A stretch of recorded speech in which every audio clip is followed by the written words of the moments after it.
Hi, welcome back to the Scent Advocate. Tonight we're talking about cedar-forward fragrances from my collection. I have, gosh, maybe 10 that I'll talk about, and they're all full bottles, so no samples. The last two that I'll talk about are two of the more recent additions to my collection, so be sure to stick around until the end. One is a classic cedar, another is newer to the fragrance world, and I'd love to get your thoughts on them. One of the interesting things for me about cedar is that it can often be confused with pine and cypress. And I know certainly I struggled with that at the beginning of my niche and indie fragrance journey. And sometimes I still do.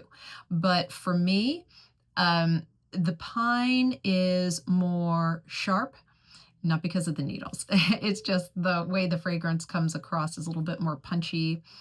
Um, Resinous, sappy, very bright and citrusy. I think of a Christmas tree, but I'm sure if you kind of break it down, you'll see where I'm going with that, brightness up front. Cedar for me has more of an herbaceous feel, and the leaves are, for lack of a better word, are different.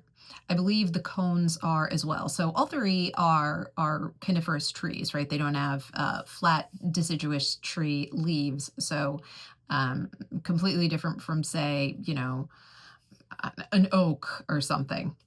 But cedar has leaves that look very, very different from a pine tree. They're not needles in the same sense. They're flat. They look kind of windy, but flat. They've got a pattern on them of sorts. And so again, they are more of an herbaceous set of notes, and there are different kinds of cedar. One that comes to mind is Atlas cedar, Virginia cedar, things like that.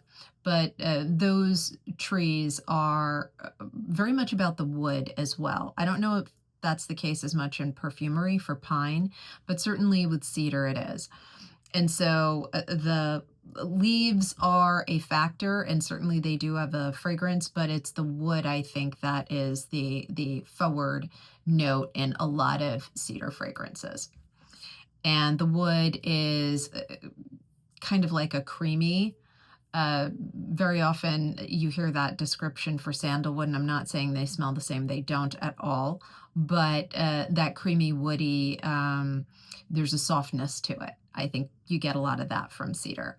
And then with cypress, these are those, kind of tall, dark Italian or Mediterranean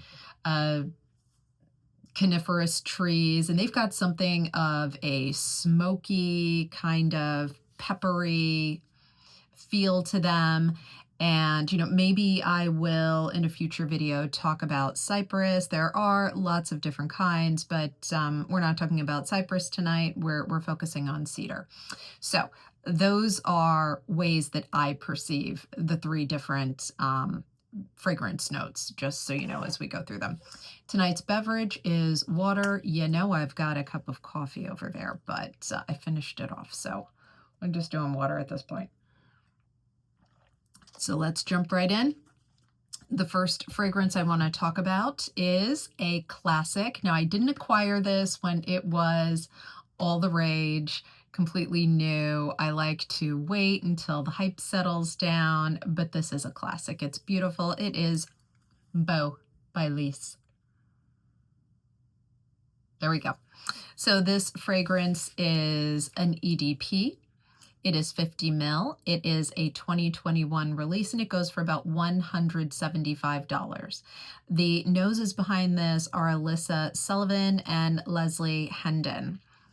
The notes, as I perceive them, are elemi tobacco leaves, so a green tobacco, redwood, which is, I believe, a cypress, pine, incense, gaiac wood, cedar, of course, and vanilla. And so this for me is a very vanilla forward cedar fragrance. It's definitely cedar, but the vanilla just makes it very complements it very well, I should say. The Vanilla comes out in the beginning, and you get that piney kind of feel and a very sweet incense, that smokiness.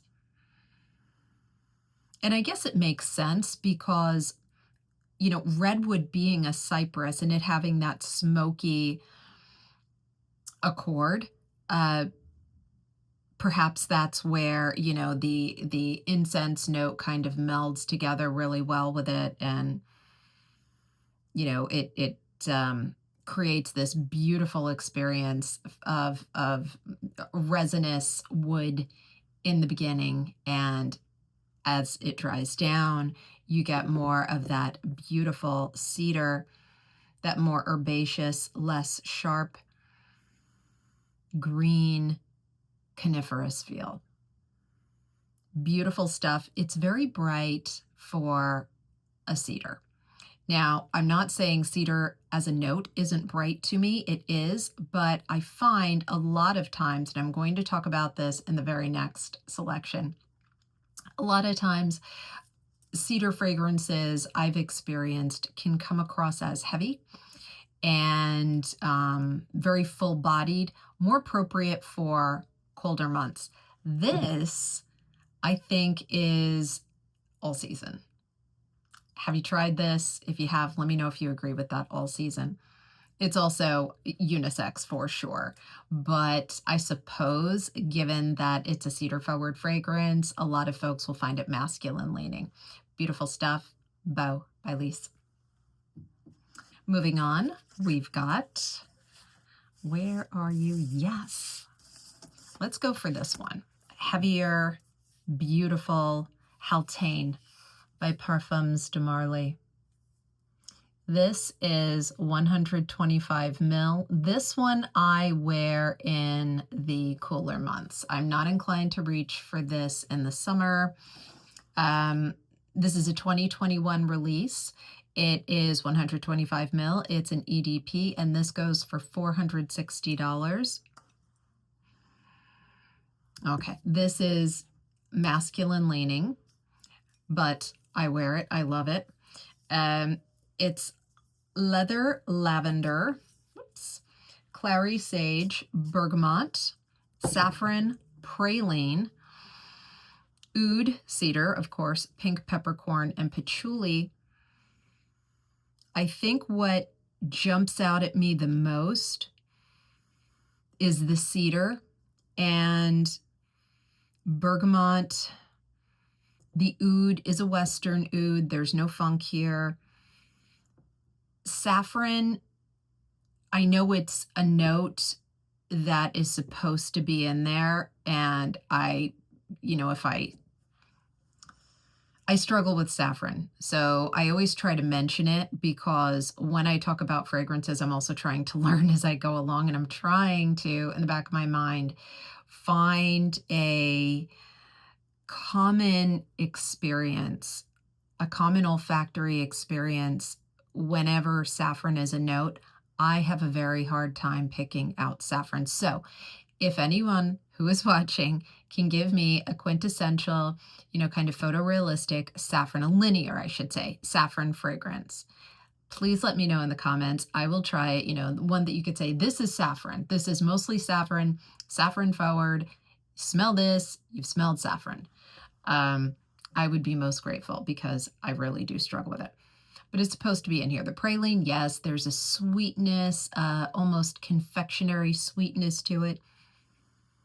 The sage, absolutely. And it all kind of lends itself to this heavy Christmas, coniferous, beautiful experience. This is holiday in a bottle. And if you celebrate Christmas like I do, it's perfect. The patchouli is there, very nicely expressed. It's not a hippie vibe. It's not chocolate cake. It's just kind of anchoring it and giving it, that foundational fragrance element that we look for in these types of heavy greens. The pink peppercorn is ever so slight, and it kind of adds to that little bit of sharpness in the beginning, kind of complementing the bergamot. And the leather is there. It's subtle, not animalic. Beautiful stuff. Have you tried Haltane by Parfums de Marly? Let me know in the comments. All right, next, another kind of along those lines that I don't hear talked about much, but I absolutely love it, and I've mentioned it several times on the channel. It is Gloam by Aesop.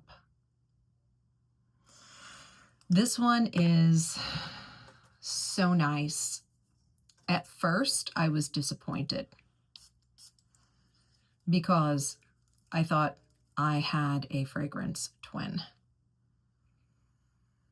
But I do not. I think sometimes, and a few of you have told me this, when you get a new fragrance, sometimes you have to give it a few sprays and put it down for a couple of weeks and just let it macerate, I guess. But let it develop.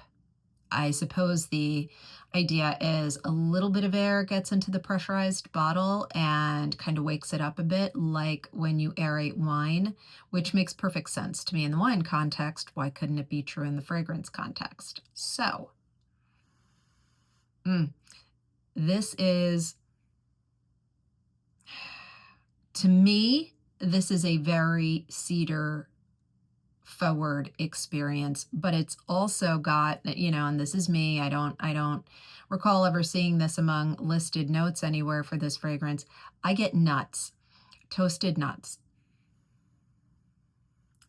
peanuts, very faintly in the background, but definitely there, for me at least.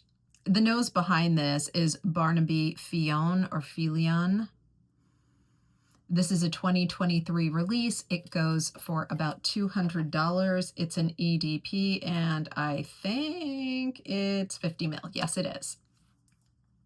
So this is mimosa, saffron, iris, the woods, cedar to me all the way, and it's got some jasmine. The jasmine is, I think, in this context, just giving it the slightest hint of a floral to make it more wearable, because the wood in here is so strong. And the mimosa is another one that's hard for me. I'm still trying to figure it out. I think my experience with it is that brightness. It's a very bright smelling flower to me, bright like the sun. It makes me think of a sunny day. And that's definitely present in the opening, if that's what I'm detecting. Iris, I'm just not getting, but I know it is one of the notes. So if you are a fan of iris, I know I definitely am. This is one of the few fragrances that has iris in it that I have a very hard time detecting. But this is beautiful. It starts out very strong and it mutes. Strong in that it projects like a beast, but then it settles down and it kind of melts into your skin so beautifully. It does not become a skin scent. It's got great longevity, but it settles down on the skin. And there's almost a faint smokiness to it. The cedar is so beautiful in here for me. But again, depending on where you read descriptions about this fragrance, I don't know that cedar is an official note. I know the toasted peanuts are not, but so beautiful. And the slightest hint of castoreum in the background, just ever so slight, very, very faint. Beautiful. I think it adds to the masculinity of it, which, by the way, this does lean masculine. It's Gloam by Aesop. All right, moving on. Let's talk about another masculine balm in my collection. So this is Music of Mountains by Aura of Kazakhstan. Yes, I've used quite a lot of this, and I have 2 bottles. It's a long story. I won't get into it, but this is a spicy, aromatic, It's an EDP. It's 95 mil. It's a 2020 release, and it goes for about $255. Sebastian Martin is the nose behind this. The notes in this are nutmeg, cinnamon, pine, lavender, labdanum, cedar patchouli, vetiver, and sandalwood.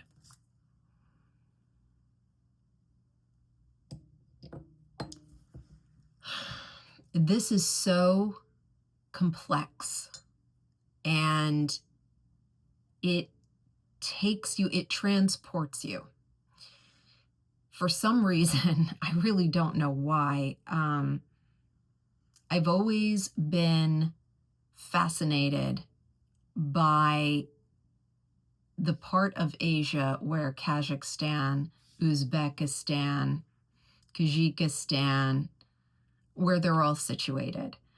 I think being a Gen Xer and having that part of the world growing up when I was learning about different countries, you know, in high school and in college, growing up and having that part of the world kind of off limits and mysterious because it was behind the Iron Curtain at the time, has really made me curious about it in my adulthood. So I watch a lot of YouTube travel vlogs, and a lot of people go to Kazakhstan and hike, and they make hiking videos, nature videos, and stunningly, stunningly beautiful landscape. The food looks exquisite. The people appear to be amazing, warm, inviting.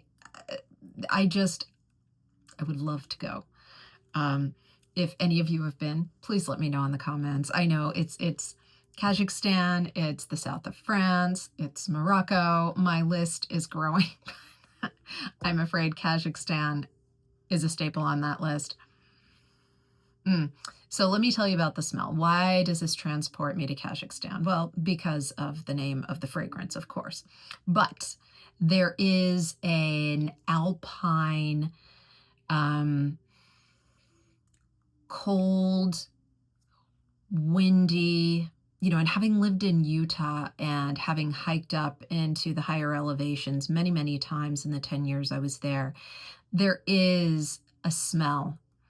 There is a coniferous tree smell that is unmistakable, even in the cold. You know, you would think that maybe because of the way the leaves are shaped, it would be more prominent in the summer. That's not true. It's equally fragrant in those elevations in the winter. So the notes, the nutmeg, cinnamon, pine, lavender, labdanum, cedar, of course, patchouli, vetiver, sandalwood. It all melds together very, very well. And I want to point out that the lavender is a theme I tend to see with coniferous tree notes, obviously including cedar in this case. And I think it's very complementary, especially when there's pine competing with it, like in this one. The pine to me is up front, and the cedar is what you get when it settles down. And the lavender adds to the herbaceousness that I perceive as the cedar note. The nutmeg and cinnamon are ever so faint, just adding the slightest hint of warmth to this cold feeling that you get. The sandalwood is not the typical sandalwood. It's atypical in that it's expressed in a way that's very well combined with the other notes. So knowing it's there, I can detect it, but if I didn't know, I wouldn't necessarily feel it. The vetiver, yes, that dry kind of woody note is there, but this is just a complete experience in and of itself, which is why I wear the heck out of this stuff. It is Music of Mountains by Aura of Kazakhstan. What do we want to do next? Let's do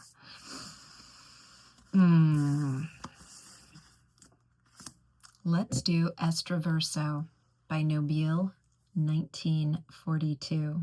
I love this house. I have several fragrances from them, and this one is from the nose of Corinne Vinchon Spener. It's a 2010 release. It is an EDP. It's 75 mil and it goes for $160.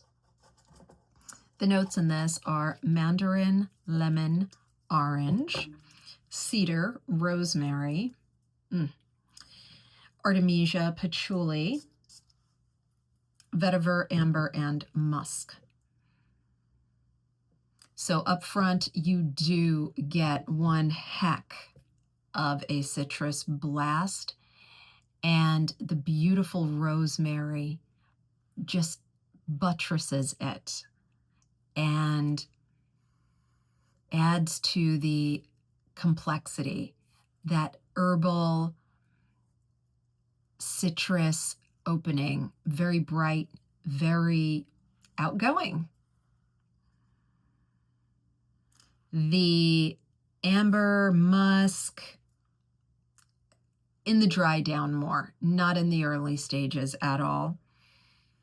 The cedar is beautiful. It's unusual, but undoubtedly there, adding the strength of the herbaceous coniferous plant, right? And I think that combined with the rosemary just gives it a whole new expression, right? It's herbal in a completely different way.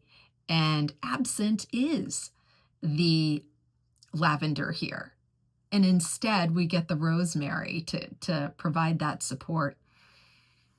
Oh, and it's so beautiful.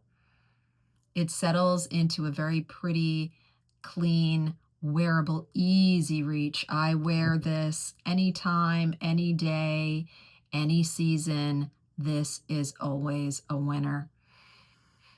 Beautiful stuff. Estroverso by Nobile, 1942.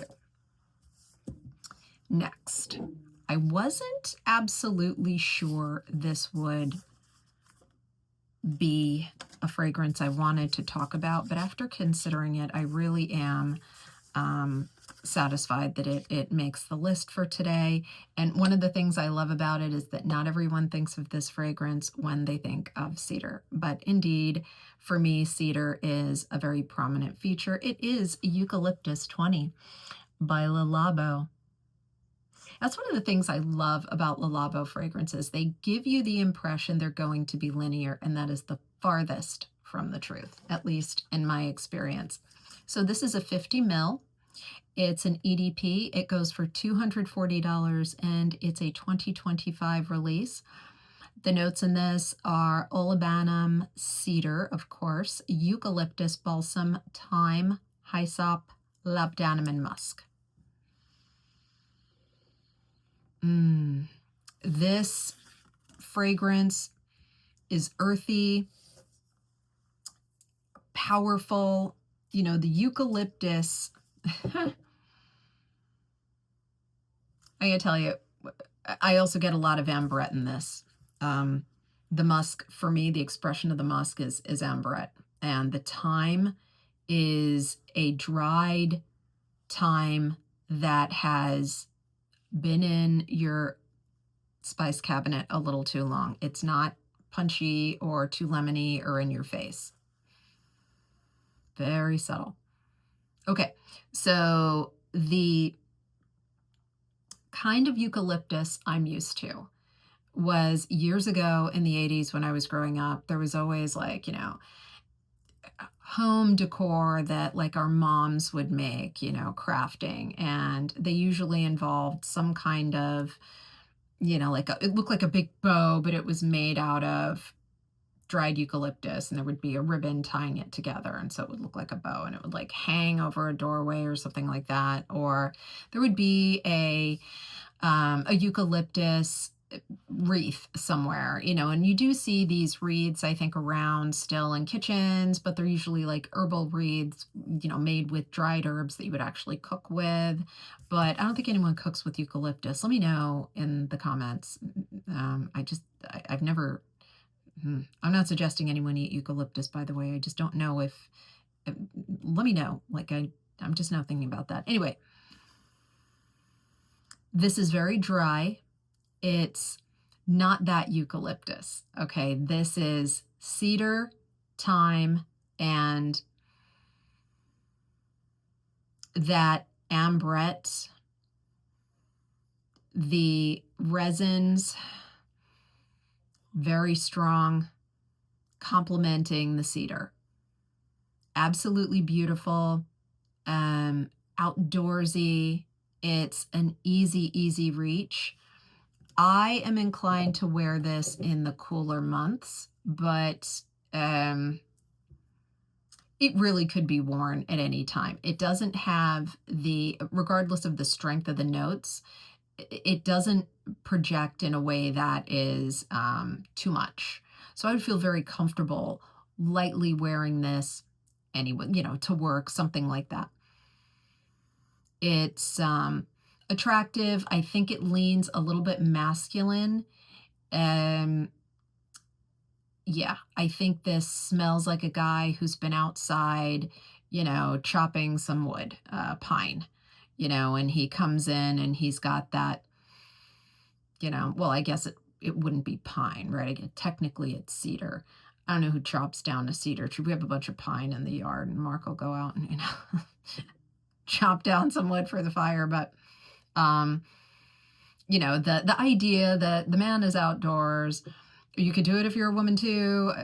Chopping wood hurts my hands, so I don't do it. But, you're outdoors, you're out in the elements, and there's the, coniferous tree smell that gets all over you. And you come in with a little bit of, ever so slight perspiration mixed with that resinous herbaceousness from the trees. And here you go. Gorgeous, gorgeous stuff. Eucalyptus 20 by Labo. Do you think of cedar with this? Yeah, the last thing I pick out in this is eucalyptus. It's the cedar. Okay, moving on. We've got, okay, we're getting close to the end. Let's do Scotch Peat by Stranger's Perfumery. Okay, this is, as always, the notes are written on the bottle. This is malted barley, old oak barrel, hay, peat, moss, cade, cypress, orris, clearwood, dried fruits, tonka, smoke, and cedar. So here we have the cypress and the cedar together. Again, we saw that in an earlier fragrance, but this goes for about $100, I want to say $180. It's 30 ml, and it's an EDP, and this is,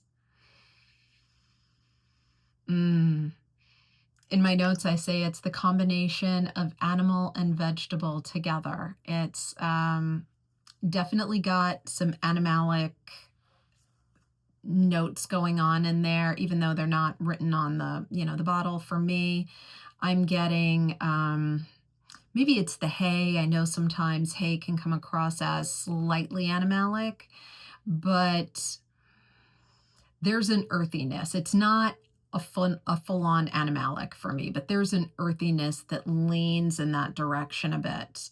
And, it could be any number of things, but it's very much a mood, a dark, mysterious, but not scary mood. I've been getting a lot of that lately. A lot of my fragrances have that vibe where there's a darkness, a heaviness, but an enveloping, comforting aspect to that. Like when you're, out camping, but you're at a campsite where you're totally safe because there are other people around. And the likelihood of there being any wild animals is like slim to none. You're with loved ones, and you're snuggled up in a bunch of layered clothes and one of those really great sleeping bags that's perfect up to 20 below zero. You know, one of those. One of the ones you might take with you if you were up in the mountains of Kazakhstan. But I digress. So there's that safe darkness, and that's what I get with a lot of the heavier Strangers Parfumery or Prin Rose fragrances, and I get that with this one as well. It can be very sexy, I think. It just depends on the mood you're in when you spray it, and I think where your body chemistry is and where you're at geographically. This is not a fragrance I would wear in the warm months. This is a fragrance I would wear at night in the colder months. It's very complex, as all Prin Rose fragrances are. But the point is, the presence of the cedar is unmistakable, and it cuts right through the darkness and gives it that positivity. And the cypress, definitely the smoky element there, I think is kind of melded with that. Along with old oak barrel, I get a smokiness out of that. You know, depending, sometimes it can be boozy, sometimes it can be dark fruit, you know, depending on the nature of the barrel that's involved, I guess. I happen to have quite a few fragrances. Some are old wine barrels, some are old, you know, whiskey casks. I think it's whiskey, bourbon casks, things like that. I definitely don't get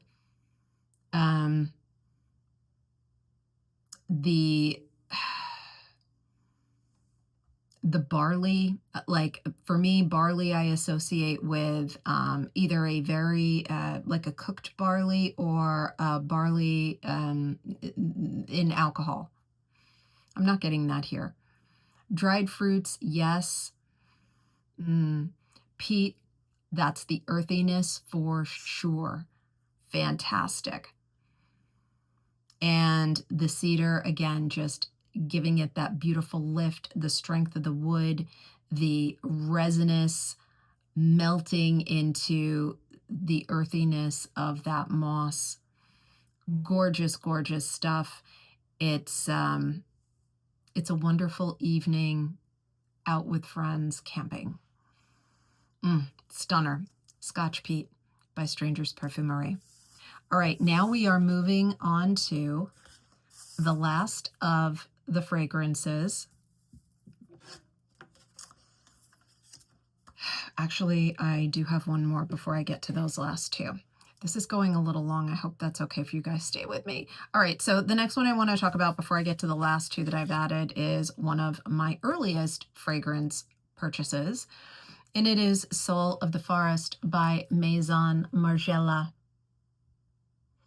This is quintessential cedar to me. Oh boy, big time. So this fragrance is a 2016 release. It's 100 ml. I believe this is an EDP. And this may be discontinued. I'm not sure, but the price I saw for it is $425, which is several hundred more than I recall paying for it. But I don't know. Maybe you could let me know in the comments. I think I might have asked this before, and I don't remember if I ever got clarity on whether it is discontinued or maybe it's been reformulated. I don't know. But I definitely got this 7, 8 years ago. And it is glorious. So the notes in this are black currant, moss, pimento, balsam fir, labdanum, maple syrup, atlas cedar, incense, and patchouli. So what do I get from this? Definitely the balsam, definitely the cedar. The balsam is not the first thing I get. The first thing I get out of this is a fruitiness. And then it settles into the resinous green. And then the incense is there, giving it a warmth. It's not a cool, smoky incense. This is a dark, heavy, um, comforting incense that kind of fights back and forth. It's a yin and a yang with the brightness of the cedar, and the darkness wins, but it's there to balance, I guess, in the end. The patchouli is there, again, just kind of anchoring it. It's, the kind of patchouli that does just that. It doesn't really, this isn't a patchouli forward fragrance to me. It's very much a chypre, but the pimento, I'm not sure. I've seen pimento here and there in some of my fragrances, and I keep looking for a vegetal note, and I'm not getting it. So I'm not getting it here either, but I wanted to mention it because, again, if there's, a quintessentially pimento kind of linear fragrance that would help me to sharpen my perception around pimento, please let me know. I'd be delighted to test it. Black currant, like I said in the beginning, there's that fruit, that dark fruit, but it just kind of fades into that beautiful cedar. The earthiness of the moss, unmistakable. It stays throughout. Gorgeous stuff. I think this is very, very special. Soul of the forest, and on the bottle it talks about sap and ancient wood, and I think that's spot on. By Maison Margiela. All right, now we're getting to the last two in my lineup and the most recent additions to my collection. I'm going to start with L'Occitane's Cedar Encens. I stumbled across this recently. I smelled it and I went nuts. I had to have it. And the price is amazing. So this is an EDT, but it's a 50 ml and it's a 2025 release, and it goes for about $80. And I was blown away because I think the performance is excellent. This is pretty straightforward. Bergamot, frankincense, and cedar. The frankincense is the, incense part of it. The cedar's the cedar, and the bergamot is the opening, giving it that brightness, but a firm brightness. It's a heavier note than, for me at least, a lemon. Oh, so beautiful. It's simple, yet it really draws you in, and it creates a mood. It's incense, cedar, it's soft, it's dry, very, very slight hint of the citrus up front, but it's a heavier expression of it. To me, this is any season, any time of day, any occasion. This is one of the few incense forward fragrances.